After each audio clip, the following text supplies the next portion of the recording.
परी जब हॉस्टल में अपने रूम में गई तो वहाँ पर पहले से ही दो लड़कियाँ मौजूद थी। परी उन्हें देखकर समझ गई कि वो दोनों लड़कियाँ उसकी रूम पार्टनर है। जैसे ही उन दोनों लड़कियों ने परी को देखा तो उसमें से एक लड़की उसके पास आई और बोली, आओ अंदर आओ, बाहर क्यों खड़ी हो। परी मुस्कुराई और अंदर आई।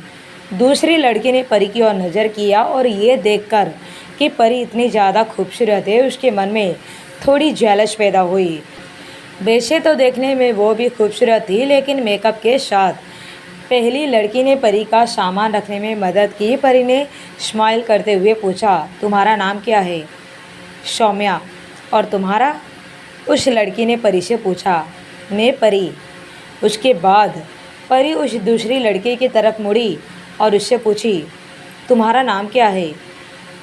मेरा नाम जानकर तुम क्या करोगी। मेरे नाम का आधार कार्ड बनवाना है तुम्हें, उस लड़की ने घमंड से कहा। वो लड़की काफ़ी ज़्यादा घमंडी लग रही थी। परी उसे एक नज़र देखकर ही समझ गई कि इसे ज़्यादा बातें करना बेकार है, इसलिए उसने फिर उससे कुछ नहीं कहा और उसने सौम्या की तरफ देखकर मुस्कुरा दी। सामान रखने के बाद सौम्या और परी दोनों बाहर गए। वो दोनों शाम को पूरा कैंपस और जहाँ उनकी क्लासेस लगनी है वो सब देखने गए। कैंपस में घूमकर लगभग रात के 10 बजे वापस आए तो परी को याद आया कि उसने अब तक युवराज को कॉल नहीं किया है। उसने जल्दी से अपना फ़ोन उठाया और युवराज को कॉल मिला दी। क्या कर रहे हो तुम। परी ने पूछा। कुछ नहीं, बस काम कर रहा हूँ, युवराज ने कहा। तो परी ने अपना सिर पीट लिया। मेरे वहाँ ना होने पर तुम पूरे दिन काम ही करते रहोगे, फिर एक दिन ऐसा आएगा कि तुम्हारी पूरी एनर्जी काम करते करते ख़त्म हो जाएगी। फिर तुमसे शादी कौन करेगा, और शादी करके भी फ़ायदा क्या जब तुम में कोई एनर्जी ही नहीं बची होगी। परी ने युवराज को टोंट मारते हुए कहा। युवराज उसकी बात को अच्छी तरह से समझ रहा था। जब तुम यहाँ वापस आओगी तो मैं तुम्हारी सारी शिकायतें दूर कर दूँगा, युवराज ने कहा। तो परी शर्मा गई। उसने धीरे से कहा, तुम बहुत बेशर्म हो। क्या तुम्हें बिल्कुल भी शर्म नहीं आती मेरे साथ ऐसा बातें करने में। उसकी ये बात सुनकर युवराज के पास कहने के लिए कोई शब्द नहीं थे। कुछ देर बातें करने के बाद परी अंदर गई, कुछ देर पढ़ाई की और सो गई। अगले दिन सुबह सूरज की पहली किरण के साथ परी का अलार्म बजा। परी अलार्म का आवाज़ सुनकर एकदम से उठकर बैठ गई। उसे सुबह उठने की बिल्कुल भी आदत नहीं थी। मुंबई में भी वो युवराज के बाद ही उठती थी, लेकिन अब हालात कुछ अलग थे। उसे एक ही साल में अपना एग्ज़ाम क्रैक करना था, नहीं तो युवराज यकीनन उसे आगे पढ़ाई नहीं करने देगा। परी और सौम्या दोनों साथ में फ्रेश होकर क्लास लेने चली गई। क्लास लेने के बाद वो दोनों सीधा लाइब्रेरी आ गई।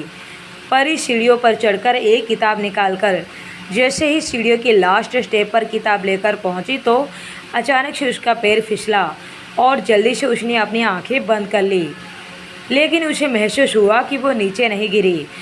उसने धीरे से अपनी आंखें खोली तो वो एक हैंडसम लड़के को अपने सामने पाया, जिसने उसे पकड़ा हुआ था और वो उसे ही देख रहा था। परी की आंखें उस लड़के को देखकर तुरंत बड़ी हो गई। वह उस लड़के को पहचान चुकी थी। ये लड़का कोई और नहीं बल्कि वही था जिसने पूरे महाराष्ट्र में टॉप किया था। परी उसे ऐसे घूर रही थी जैसे उसने पता नहीं क्या देख लिया हो। जिस तरह परी उसे घूर रही थी उस लड़के को चिढ़ हो रही थी। क्या तुम मुझे इस तरह से घूरना बंद कर सकती हो, स्वराज थोड़ा गुस्से में बोला। लेकिन परी को तो जैसे उसकी कोई बात सुनाई नहीं दे रही थी, इसलिए उस लड़के ने और ज़्यादा चिढ़ गया और उसने परी को छोड़ दिया। जैसे ही उसने परी को छोड़ा, परी नीचे ज़मीन पर धड़ाम से गिर गई। ज़मीन पर गिरकर उसके मुंह से आह निकला। आसपास के सभी बच्चे उसे देखने लगे। सौम्या जल्दी से उसके पास आई और उसकी मदद करते हुए पूछी, तुम ठीक तो हो। परी ने रोने वाला शक्ल बनाकर कहा, हाँ मैं ठीक हूँ। उसने उस लड़के को फिर से देखना चाहा, लेकिन स्वराज अब तक वहाँ से जा चुका था। तभी वहाँ तान्या आ गई, जो कि उसकी रूम पार्टनर थी, और अपने कमर पर हाथ रखते हुए बोली, तुमने क्या सोचा है कि अगर उसने तुम्हें बचा लिया तो तुम उसके दिमाग और दिल पर राज कर लोगी। ये लड़का कोई आम लड़का नहीं है, ये राठौड़ खानदान का छोटा बेटा है, इसलिए इसके करीब जाने का सोचना भी मत। सौम्या ने पूछा, तुम्हें कैसे पता? तो तान्या ने जवाब दिया, मैंने तो जब से उसे देखा है मैं उसकी बहुत बड़ी फ़ैन हो गई हूँ। उसके बारे में मैंने सब कुछ पता कर लिया है। ये मुंबई की फेमस खानदान राठौड़ खानदान का छोटा बेटा स्वराज है। तान्या के चेहरे को देखकर साफ पता चल रहा था कि उसके दिल में स्वराज को पाने की लालसा जाग उठी है। अगले दिन जब परी अपने फ्रेंड सौम्या के साथ फिर से लाइब्रेरी के लिए जा रही थी तो उसे सामने से स्वराज अपने दोस्त सागर के साथ मिला। न चाहते हुए भी परी की नज़र स्वराज के ऊपर चली गई तो स्वराज ने चिढ़ते हुए कहा, अब बंद भी करो घूरना। तुम्हारी प्रॉब्लम क्या है? तुम मुझे जहाँ भी देखती हो घूरने क्यों लग जाती हो? क्या तुमने पहले इतना हैंडसम लड़का नहीं देखा? तो परी ने अपनी आंखें बड़ी करते हुए पूछा, हैंडसम? कॉकरोच के शक्ल के तुम्हें ऐसी गलतफहमी क्यों है कि तुम हैंडसम हो? स्वराज ने उसकी बात सुनकर उसकी आंखें छोटी हो गई। कॉकरोच? तुम्हारा शक्ल देखा है तुमने कभी आईने में? छिपकली लगती हो। परी ने अपना पैर पटकती हुई सौम्या की तरफ देखा और कहा, छिपकली? इसे मैं छिपकली लगती हूँ? अगर मेरे बॉयफ्रेंड को पता चल गया ना तो इसकी खैर नहीं। स्वराज ने उसकी बात सुनते हुए कहा, तो इस छिपकली का कोई मगरमच्छ, मेरा मतलब है कोई बॉयफ्रेंड भी है? कहते हुए सागर और स्वराज दोनों उस पर हंसते हुए चले जाते हैं। परी ने भड़कते हुए कहा, देखना सौम्या, मैं इसे छोड़ूंगी नहीं। परी ने गुस्से में युवराज को कॉल करके सब कुछ बता दिया। अगले दिन स्वराज को जब किसी ने बताया कि परी का बॉयफ्रेंड आया है, वो भी हेलीकॉप्टर में, तो स्वराज ने कहा, अब तो इससे मिलना ही पड़ेगा। स्वराज का दोस्त सागर ने स्वराज को रोकते हुए कहा, रहने दे यार, वहाँ मत जा, क्यों फालतू के पंगे लेना। नहीं, मैं तो वहाँ जाकर ही रहूँगा, देखूँगा कि आखिर उस लड़की ने किसे बुलाया है। अरे यार स्वराज, छोड़ना, तू बात को क्यों सीरियसली ले रहा है? चल यहाँ से, हम रूम में चलते हैं, जाकर पढ़ाई करते हैं। तू जा, मैं बस आ रहा हूँ। स्वराज ने अपने कंधे से सागर का हाथ हटाया। तभी सागर ने कहा, लेकिन तू? सागर ने इतना कहा ही था कि स्वराज ने उसकी बात को बीच में ही काट दी और कहा, तू मेरी चिंता मत कर। ये कहकर स्वराज परी जहाँ से गई थी उस दिशा की ओर आगे बढ़ा। परी जब कुछ दूर हेलीकॉप्टर वाली जगह पर पहुंची तो उसने युवराज को आंखों पर काले शर्ट पहने हेलीकॉप्टर से नीचे उतरते हुए देखा। उसके आगे और पीछे काले कपड़े पहने हुए आदमी थे। युवराज भी परी को देख चुका था। उसने उसके पास आते हुए अपनी आंखों से शर्ट उतारे और उसकी आंखों में परी को देखकर खुशी ही खुशी छलक रही थी। उसने अपने हाथ थोड़े से हवा में उठाए और परी को खुद के करीब आने का इशारा किया। परी भी किसी फिल्म हीरोइन की तरह उसे जा लिपटी। परी ने अपनी आंखें बंद कर ली और कहा, आई मिस यू। पर अभी तो सिर्फ 2 ही दिन हुआ है। युवराज ने उसके बालों पर हाथ फेरते हुए कहा। परी ने अपने गर्दन को ऊपर उठाई और कहा, लेकिन तुम यहाँ क्यों आए हो? युवराज की आंखों में तुरंत गुस्सा उतर आया। उसने पूछा, वो कौन था जिसने तुम्हारे साथ मिसबिहेव किया? वो मैं हूँ। एक तेज आवाज़ उस जगह पर गूंजी। स्वराज युवराज के बिल्कुल सामने खड़ा था। युवराज की नज़रें उसे देखकर तुरंत सख्त हो गई। उसके आदमी आगे आए। परी और युवराज के आगे घेरा बनाकर खड़े हो गए। परी स्वराज को देखकर युवराज से अलग हुई और अपना सिर पीट लिया। अब ये यहाँ क्यों आ गया? लगता है ये लड़का नहीं जानता कि ये साक्षात अपनी मौत को दावत दे रहा है और शायद इसे जीने की इच्छा अब खत्म हो चुकी है। परी ने डर के कारण युवराज का हाथ पकड़ लिया और कहा, ये छोटा है, नादान है, इसे माफ़ कर दो। मैंने बहाव में आकर तुमसे ये सब कह दिया था, अब भूल जाओ उस बात को। लेकिन युवराज ने परी की बात पर ध्यान नहीं दिया। उसकी नज़र अभी भी अपने सामने खड़े लड़के पर जमी हुई थी। उसने अपने आदमियों को ऑर्डर दिया, इसे आने दो। स्वराज चलकर युवराज के पास आया। परी की पकड़ और भी ज़्यादा युवराज के हाथ पर कस गई। स्वराज के चेहरे पर मुस्कान को देखकर उसे महसूस हो रहा था कि काश वो इस लड़के को अभी पीट सकती। स्वराज उनके आगे आकर खड़ा हुआ। उसने एक नज़र परी पर डाली, एक नज़र युवराज पर, इसके बाद एक नज़र उसने उनके हाथ पर डाली। एक स्माइल के साथ उसने युवराज से कहा, तो ये है आपकी सो कॉल्ड गर्लफ्रेंड जिसके बारे में माँ और दादी बात किया करते थे। लेकिन आपकी चॉइस तो बिल्कुल ही कमज़ोर है। मुझे तो लगा कि आपकी चॉइस आपकी तरह कोई डेंजरस होगी, जिसका आपकी ही तरह काली दुनिया से लिंक होगा, लेकिन ये तो किसी फूल की तरह कोमल और नाजुक है। स्वराज, युवराज ने गुस्से में कहा। तो स्वराज एक पल के लिए कांप गया, लेकिन उसने अपनी घबराहट को अपने चेहरे पर नहीं आने दी और नॉर्मल ही अपनी बात को आगे बढ़ाता हुआ कहा, तो सॉरी, मैंने आपकी गर्लफ्रेंड के बारे में इतना कड़वे शब्द कहे। मैं तो भूल ही गया था कि आप लोगों के जीभ तक कटवाने में माहिर है। आशा करता हूँ कि आप मेरी गुस्ताखी को माफ़ करेंगे। युवराज इस वक्त थोड़ा सख्त लग रहा था। स्वराज, माफ़ी मांगो इससे। युवराज की बात सुनकर स्वराज ने अपनी आंखें सिकुड़ते हुए कहा, इस बात का क्या मतलब हुआ? अपनी भाभी से माफ़ी मांगो, अभी के अभी, युवराज ने फिर से कहा। उसकी बात सुनकर स्वराज की आंखें छोटी हो गई। भाभी? कौन सी भाभी? और मैं इसे क्यों माफ़ी मांगने लगा? तुम्हारे पास सिर्फ 10 सेकंड का टाइम है और टाइम शुरू हो गया है, उसने कहा। उसके बाद वो अपनी घड़ी में देखने लगा।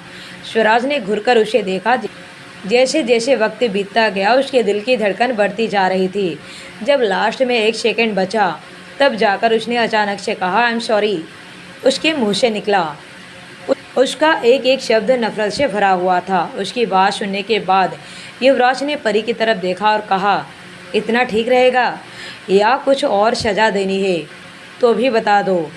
परी, जो कि उसकी बात सुनकर एक अलग ही दुनिया में पहुंच गई थी, युवराज की आवाज़ सुनकर अपने ख्यालों से बाहर आई। परी को जैसे ही युवराज की आवाज़ सुनाई दी, उसने अपनी नज़रें घुमाकर युवराज की तरफ देखा और पूछा, क्या तुम इसे पहले से जानते हो? युवराज ने सिर्फ एक शब्द में जवाब दिया, हाँ। परी ने एक नज़र युवराज को देखा, फिर एक नज़र स्वराज को। वो दोनों दिखने में बिल्कुल एक जैसे दिखते थे। परी को एहसास हुआ कि उसका गला अब सूख रहा है।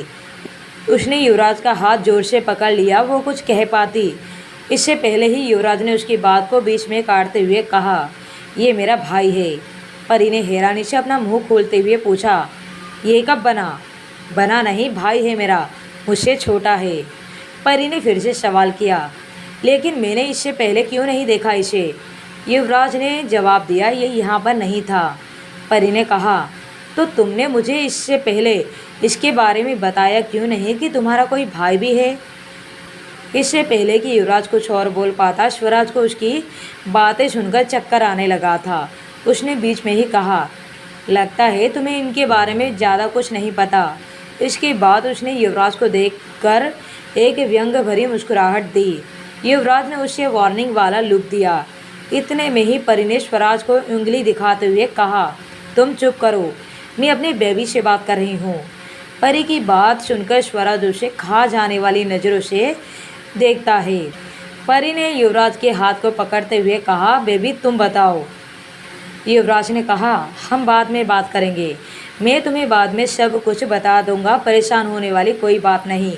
कोई तकलीफ़ हो तो मुझे कॉल करना, ठीक है? तो परी ने कहा, ठीक है, मैं भी अब चलती हूँ, अब तुम भी जाओ।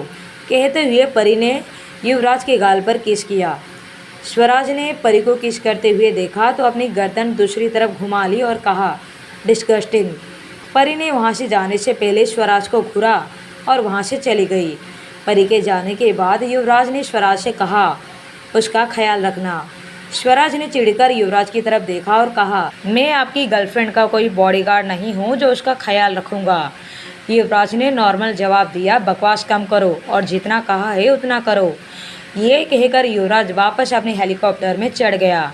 स्वराज उस हेलीकॉप्टर को तब तक देखता रहा जब तक वो उसकी आंखों के आगे से गायब नहीं हो गया। स्वराज अब धीरे से मुस्कुराते हुए बोला, लगता है युवराज राठौड़ को अपनी गर्लफ्रेंड से कुछ ज़्यादा ही प्यार है। इतने में ही सागर वहाँ भागते हुए आया और उसको ऊपर से नीचे तक देखते हुए बोला, तुम ठीक तो हो?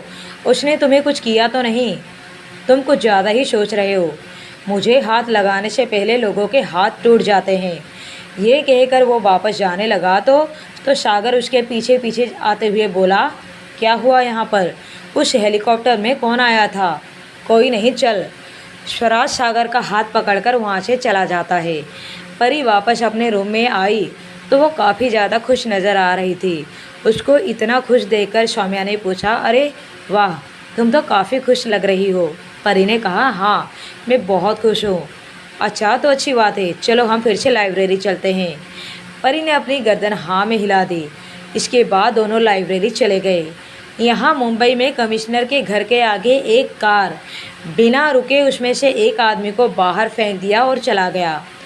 गेट पर खड़े दोनों सिक्योरिटी गार्ड ने जब ये देखा तो तुरंत जख्मी आदमी के पास पहुंच गए। पहले तो वो दोनों उस आदमी को पहचान नहीं पाए। तभी उस जख्मी इंसान ने धीरे से अपनी जुबान खोलते हुए कहा, डैड कहाँ है?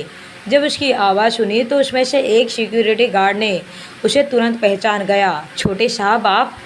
उसने थोड़ा डरते हुए कहा, क्योंकि वो अपने छोटे साहब की इतनी ज़्यादा हालत ख़राब देखकर काफ़ी ज़्यादा हैरान था। उन्होंने जल्दी से उसे सहारा दिया और अंदर लेकर गया। कमिश्नर जब अपने बेटे को देखा तो वो खुशी से झूम उठा। बेटा तुम?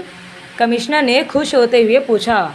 सिक्योरिटी गार्ड्स ने अक्षय को सोफे पर बिठा दिया और वहाँ से चले गए। कमिश्नर ने जल्दी से नौकरों को फर्स्ट एड का बॉक्स लाने के लिए कहा, क्योंकि अक्षय के शरीर पर काफ़ी जख्म थे, लेकिन उसकी आंखों में जो आग थी वो फर्स्ट एड के बॉक्स से भी नहीं बुझने वाली थी।